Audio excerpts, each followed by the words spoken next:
एक ऐसा युद्ध जो कुछ ही दिनों में खत्म हो जाना चाहिए था, आज 5 हफ्ते से चल रहा है। और जानते हैं सबसे अजीब बात क्या है? यहाँ जीत का मतलब ही बदल गया है। चलिए आज अमेरिका, इजराइल और ईरान के बीच चल रहे इस टकराव के पीछे की रणनीति को परत दर परत समझते हैं। सोचिए, एक ऑपरेशन जिसे वीकेंड ऑपरेशन कहा जा रहा था, मतलब बस 2-4 दिन की बात, वो आज 5वें हफ्ते में पहुंच गया है। और अब ये एक महंगा दलदल बन चुका है जिसने वॉशिंगटन और तेल अवीव के सारे अंदाजों को, कहना चाहिए कि पूरी तरह से गलत साबित कर दिया है। तो इस पूरे संघर्ष को समझने की चाबी क्या है? वो है ये एक लाइन कि ईरान के लिए जिंदा रहना ही जीत है। मतलब साफ है, दोनों ही पक्ष एक ही खेल, एक ही नियम से नहीं खेल रहे हैं। तो सवाल उठता है कि आखिर ये सब इतना गलत हुआ कैसे? चलिए सबसे पहले युद्ध के शुरुआती दांव पर चलते हैं और उस एक बड़ी इंटेलिजेंस चूक को देखते हैं जिसने सच कहें तो पूरा खेल ही पलट दिया। तो पहले ही दिन गठबंधन ने एक डीकैपिटेशन स्ट्राइक लॉन्च की। इसका मतलब क्या है? इसका सीधा सा मतलब था ईरान के सुप्रीम लीडर को ही रास्ते से हटा देना। सोच ये थी कि जैसे ही लीडर खत्म होगा, पूरा का पूरा सिस्टम ताश के पत्तों की तरह ढह जाएगा। मगर यहीं पर एक बहुत बड़ी और दुखद गलती हो गई।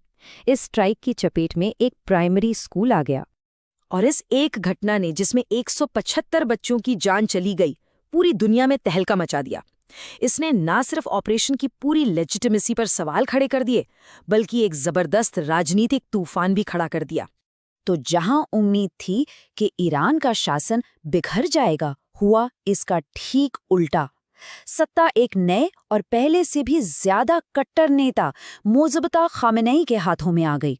एक ऐसा शख्स जिसने इस हमले में अपना सब कुछ खो दिया था और अब जिसके लिए बदला लेना ही सबसे बड़ा मकसद है, कोई समझौता नहीं। तो अब यहाँ से कहानी और भी दिलचस्प हो जाती है। ईरान ने पलटवार कैसे किया? किसी बड़ी मिलिट्री ताकत से नहीं, बल्कि एक बहुत ही सब्र वाली दो तरफा रणनीति से। पहला मोर्चा है इकोनॉमिक्स का।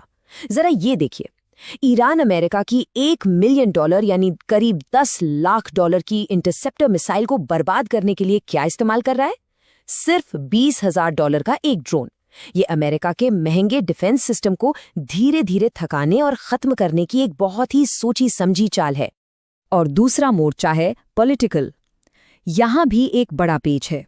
अमेरिका में कुछ ही महीनों में चुनाव हैं, तो ट्रंप प्रशासन युद्ध को जल्दी खत्म करना चाहता है। वहीं दूसरी तरफ इजराइल के प्रधानमंत्री नेतन्याहू के लिए युद्ध जितना लंबा चलेगा, उनका राजनीतिक भविष्य उतना ही सुरक्षित रहेगा।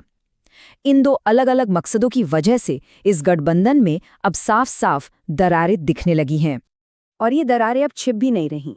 जब इजराइल ने साउथ पार्स गैस फील्ड पर हमला किया, तो व्हाइट हाउस ने साफ साफ कह दिया कि इजराइल ने ये अकेले किया है।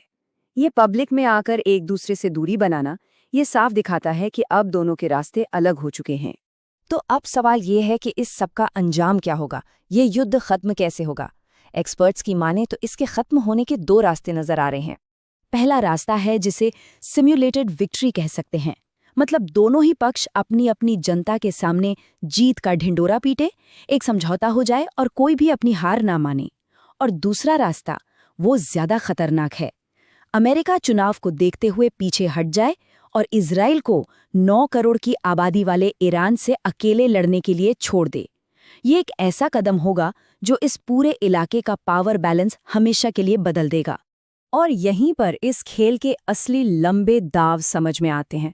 अगर ईरान इस युद्ध में टिका रह गया, तो समझिए चीन और रूस के लिए मिडिल ईस्ट में एक सुनहरा दरवाजा खुल जाएगा। वो ना सिर्फ ईरान को फिर से खड़ा करेंगे, बल्कि उसे इतने हथियार देंगे जितने पहले कभी नहीं दिए गए। असल में चीन तो अभी से इस लड़ाई में अमेरिका की सैनिक कमजोरियों को बहुत ध्यान से स्टडी कर रहा है। तो चलिए अब आखिरी और सबसे जरूरी बात पर आते हैं। ये पूरा संघर्ष हमें जीत की एक नई परिभाषा सिखा रहा है। आखिर मॉडर्न वॉरफेयर में जीतने का मतलब क्या होता है? देखिए, एक तरफ अमेरिका और इजराइल हैं जिनका लक्ष्य बहुत बड़ा था, ईरान में सत्ता बदलना, जो अब लगभग नामुमकिन लग रहा है। और दूसरी तरफ है ईरान, जिसका लक्ष्य बहुत सीधा सा था, बस किसी तरह टिके रहना, सरवाइव कर जाना, और वो अपने इस लक्ष्य के बहुत करीब पहुंच चुका है। तो ये संघर्ष हमें एक बहुत बड़े सवाल के साथ छोड़ जाता है। आज की दुनिया में जब एक पक्ष जीतने के लिए लड़ रहा हो और दूसरा सिर्फ जिंदा रहने के लिए, तो फिर जीत का असली मतलब क्या रह जाता है?